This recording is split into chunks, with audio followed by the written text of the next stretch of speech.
En el presente video vamos a apreciar las imágenes más recientes acerca de un lugar bastante icónico en Cochabamba, como lo es la colina de San Sebastián, en el centro de la ciudad de Cochabamba actualmente. En el pasado era un lugar ceremonial del eje central del Valle Central, en realidad, de lo que es hoy por hoy el cercado, ¿no? Bueno, hay que mencionar que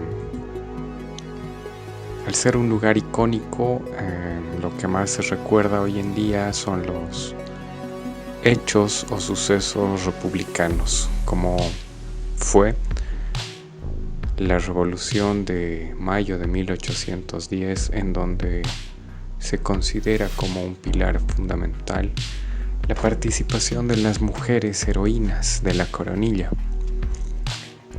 Un 27 de mayo de 1812, en donde en teoría se levantaron las mujeres al no haber hombres en el Valle Central. Este mito no ha sido corroborado por la historia.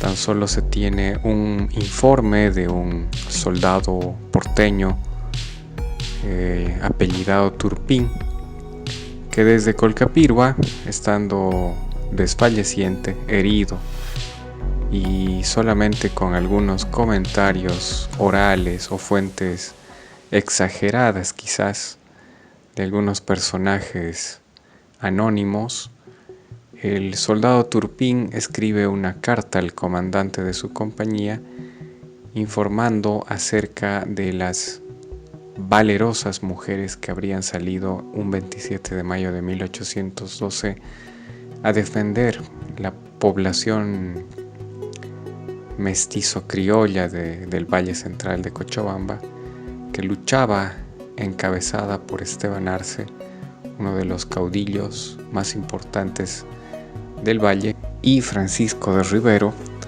quien también era uno de los líderes más importantes de la guerrilla que se había establecido en toda la zona de los valles.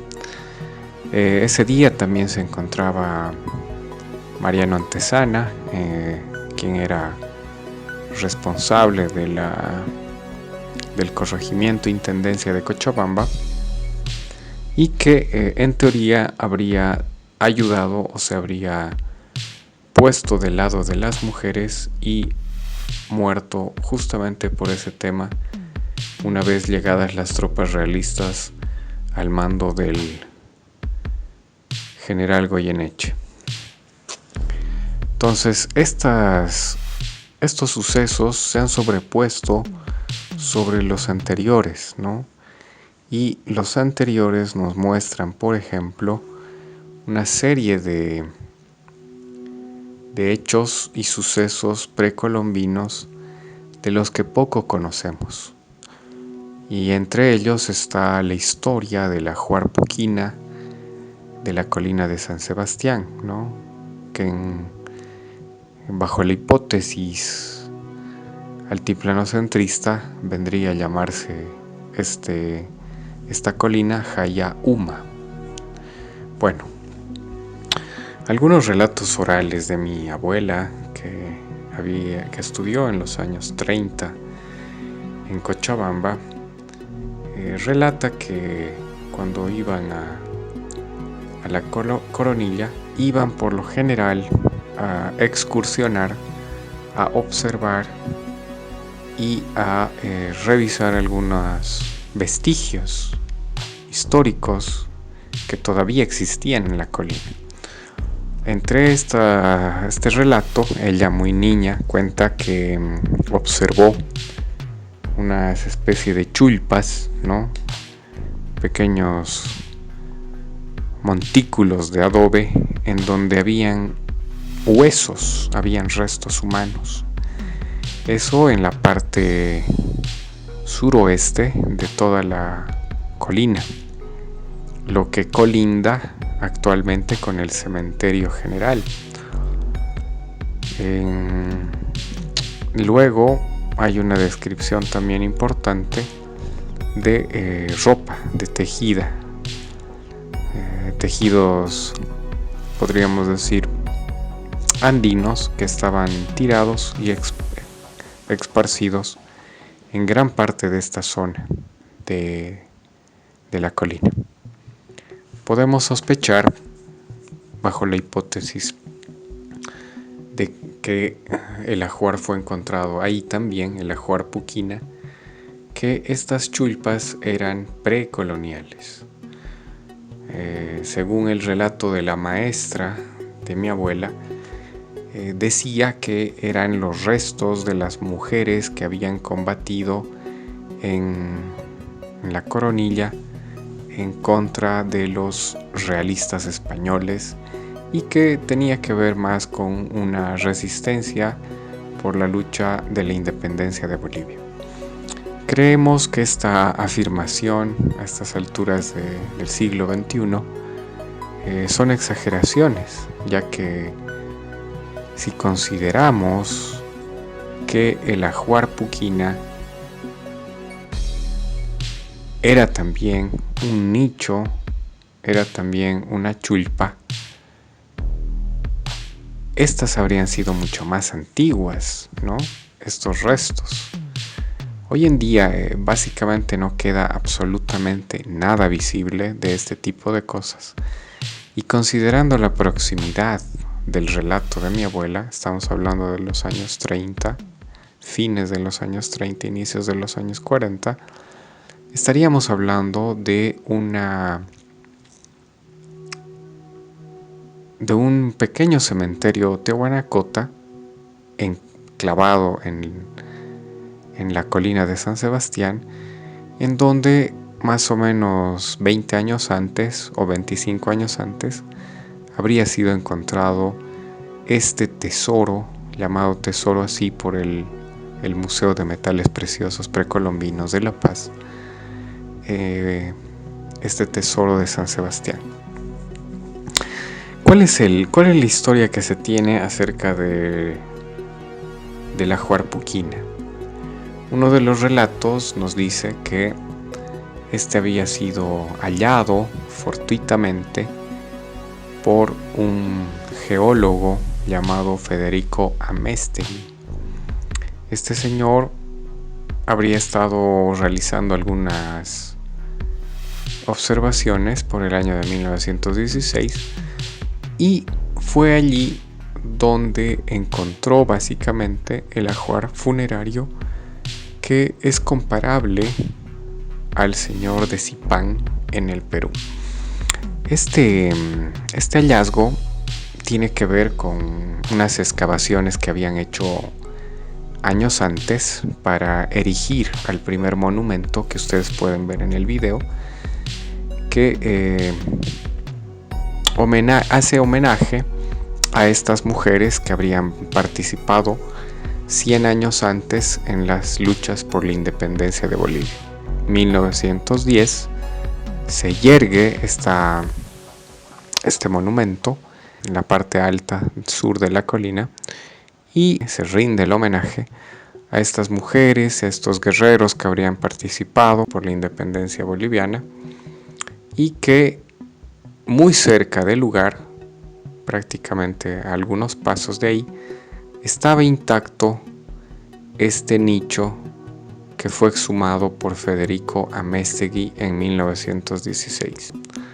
Según el testimonio escrito e ilustrado por una historiadora llamada Mary Money, recogido el relato en 1991, el tesoro constaba de una diadema, 2 colgantes para las orejas, 2 adornos para los hombros, 2 pectorales circulares, un collar y más de 100 placas ornitomorfas, 4 brazaletes, 2 para el brazo y 2 para el antebrazo, una tutuma y un cuenco, un cetro de mando y más de 1000 placas de oro circulares en forma de monedas, un cinturón, 2 tobilleras en las pantorrillas, 2 juegos de cascabeles para la parte baja de los tobillos y 2 sandalias de las que solo se encontró una, todos manufacturados en oro y en el caso de la diadema y el collar con piedras preciosas. En la actualidad este ajuar se encuentra en el Museo de Metales Preciosos Precolombinos de La Paz. Tristemente se han perdido muchísimas de las piezas que originalmente se habían encontrado. El museo hipotetiza que fue el mismo Améztegui el que se robó estas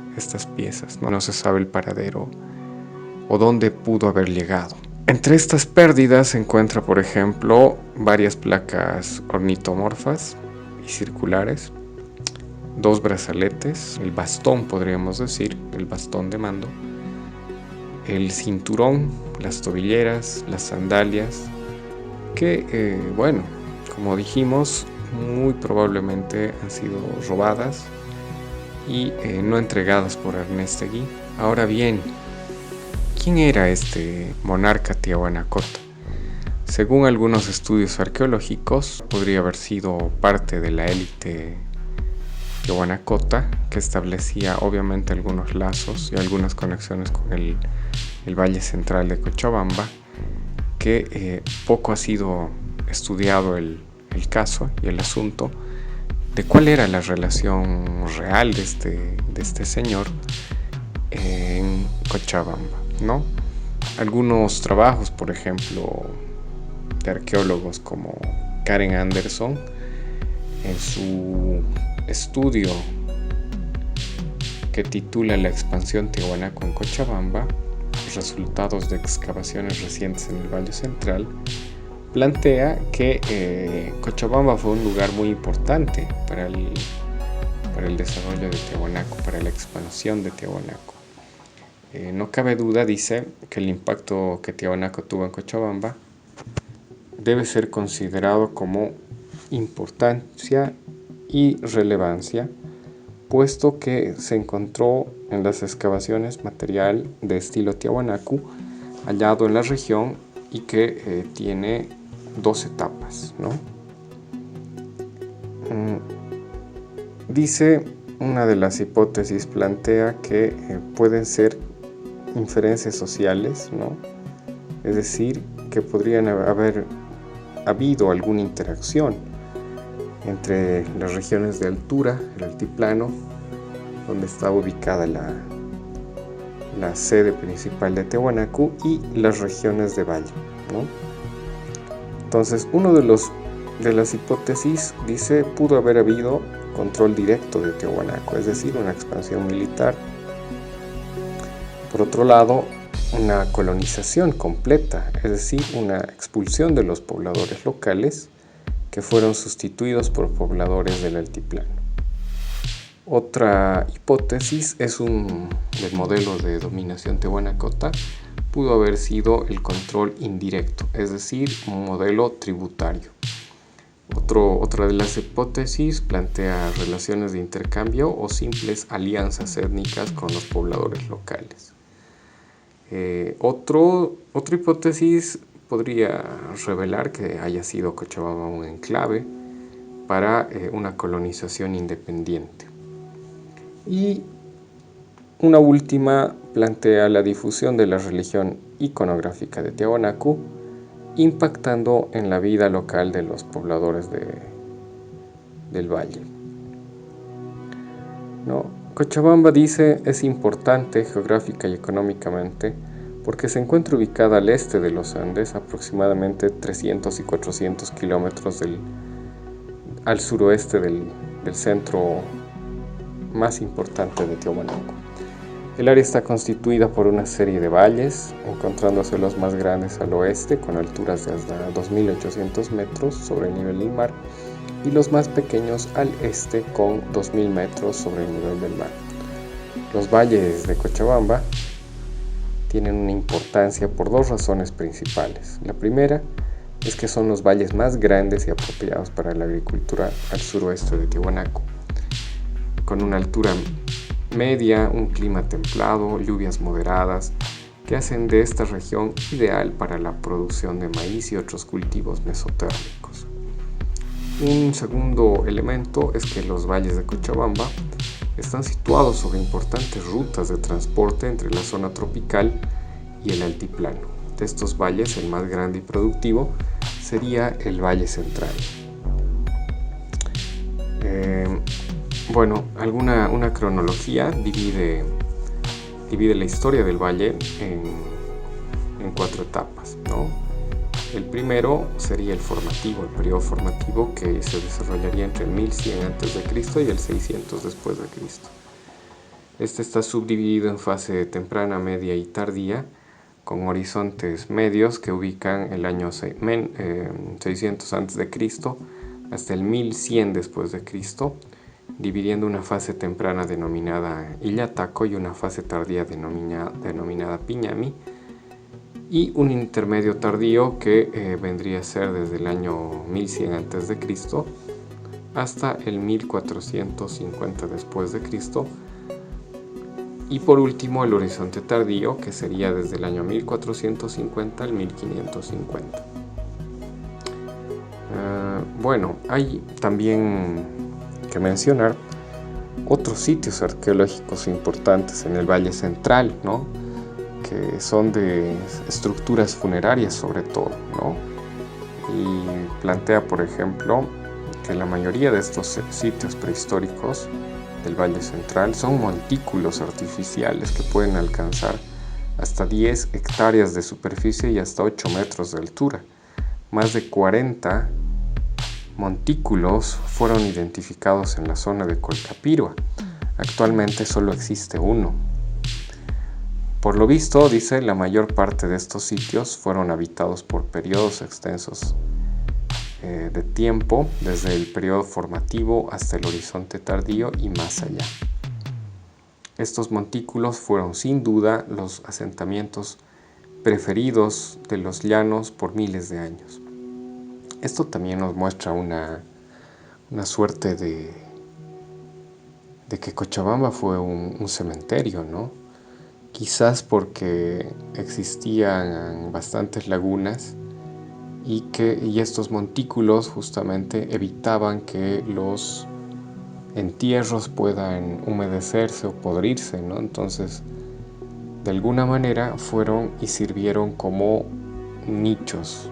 También habla acerca de otros elementos, ¿no? Como la cerámica, por ejemplo, que también está dividida en 2 etapas. Una etapa, la primera sería la traída desde Tiahuanacu, y la segunda etapa es ya la elaboración de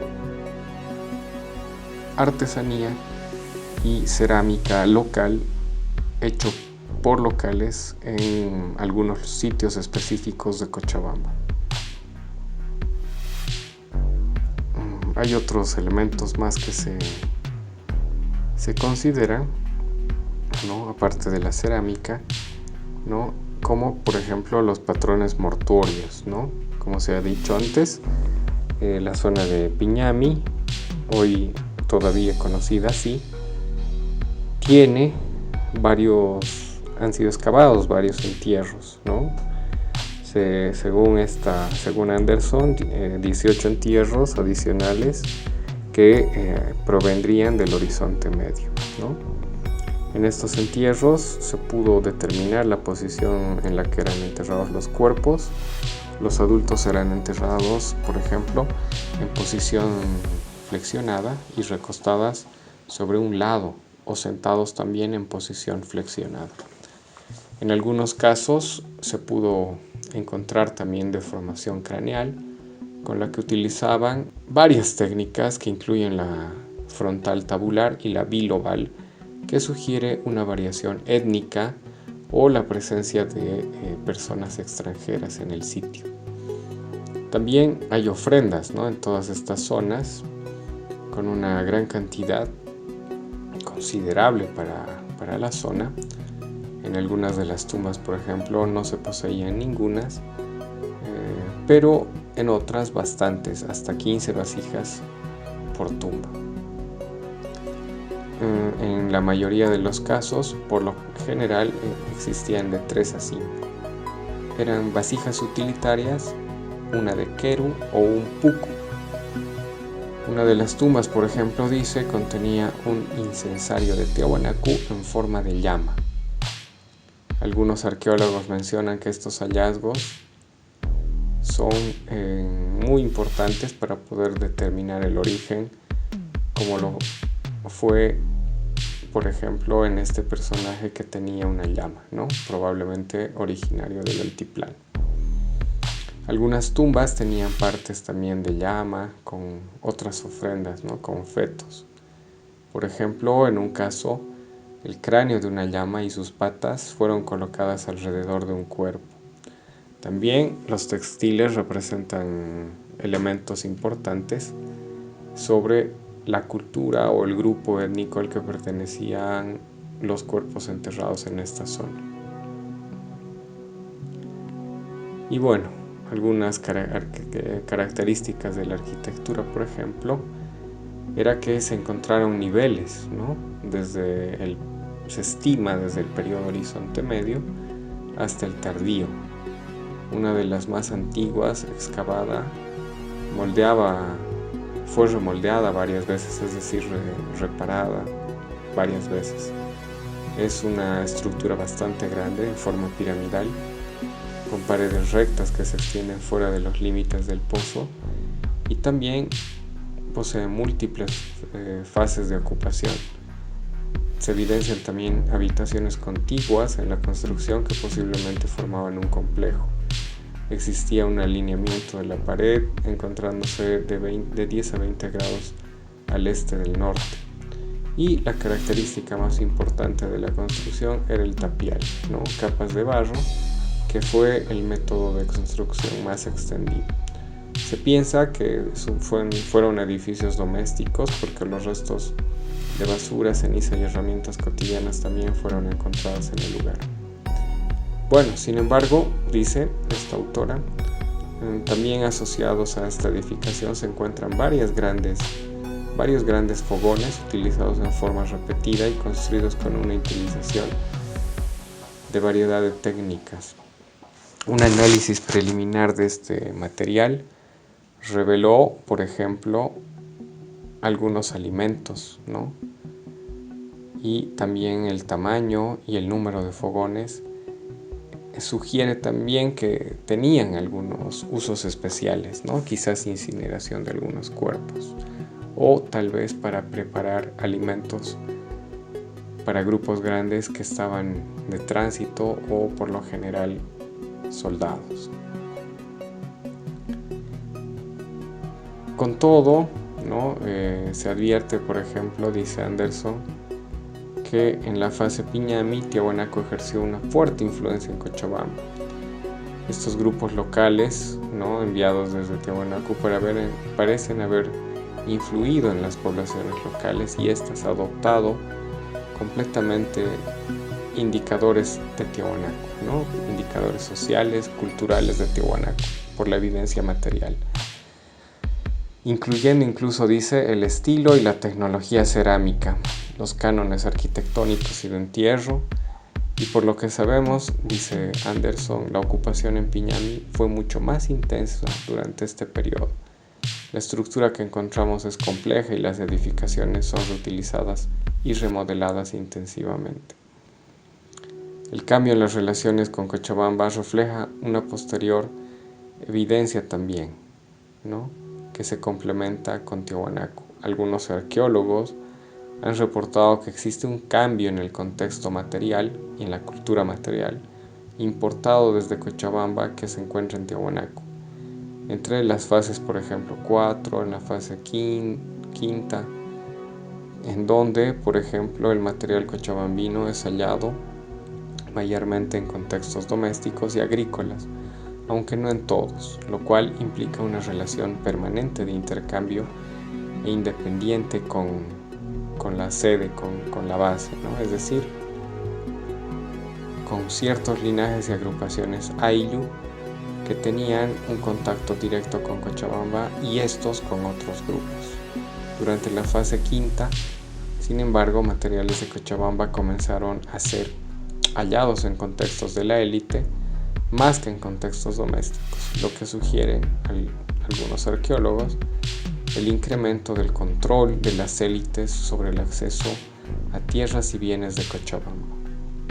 En conclusión, dice Anderson, Tiahuanacu tuvo un profundo impacto en el valle central de Cochabamba, a pesar de que no se evidenciaron indicadores de una toma militar ni de invasiones coloniales. Tenemos una fuerte evidencia que demuestra que Tiahuanacu no fue solo una simple difusión de religión o estilo, sino que nos muestra que existió una profunda conexión con local y una continuidad a cambio de recursos y estabilidad, ¿no? Seguramente la naturaleza benigna y las conexiones sociales no tan violentas, junto con relaciones de poder en esta región, consolidaron al estado de Tiahuanacu en esta región periférica. Bueno, hay algunos otros datos también, ¿no?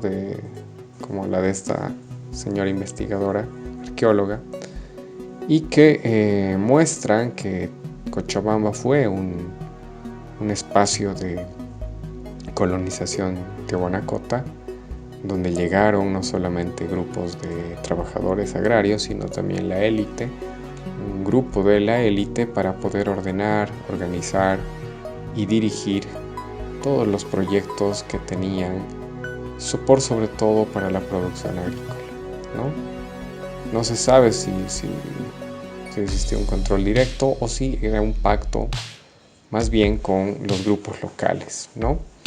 Por las evidencias parecería que esta última posibilidad fuese la más real, ¿no?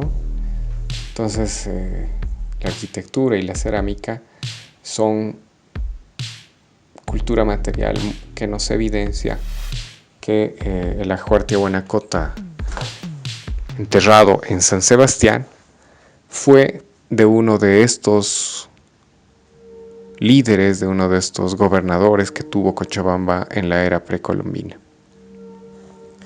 Y bueno, para finalizar, creo que es importante señalar que los objetos o la cultura material encontrada en la colina de San Sebastián podría abrir un horizonte de investigación en toda esta región, hoy conocida como Colina de San Sebastián. Creemos que no ha sido explorada en su totalidad o en su profundidad, y si ha sido, quizás ha sido profanada y no informada por las autoridades que han ido tocando esta colina, haciendo arreglos, y que alude básicamente a los gobiernos autónomos municipales en el presente, y que bien podrían haber sido estudiadas en profundidad por la arqueología local y internacional, tal vez, para entender justamente estos procesos de ocupación antiguos, de los que no tenemos mucha información, y tan solo se acude a la suposición, a la deducción de estas sociedades a partir de la evidencia material que se ha encontrado. Para terminar, decirles que reflexionemos en profundidad sobre estos temas. Cochabamba merece, por sobre todo, conservar toda esta cultura prehispánica. Muy poco se habla de la identidad prehispánica en Cochabamba y sobre todo del mundo tiahuanacota, que es lo que menos se conoce, ¿no?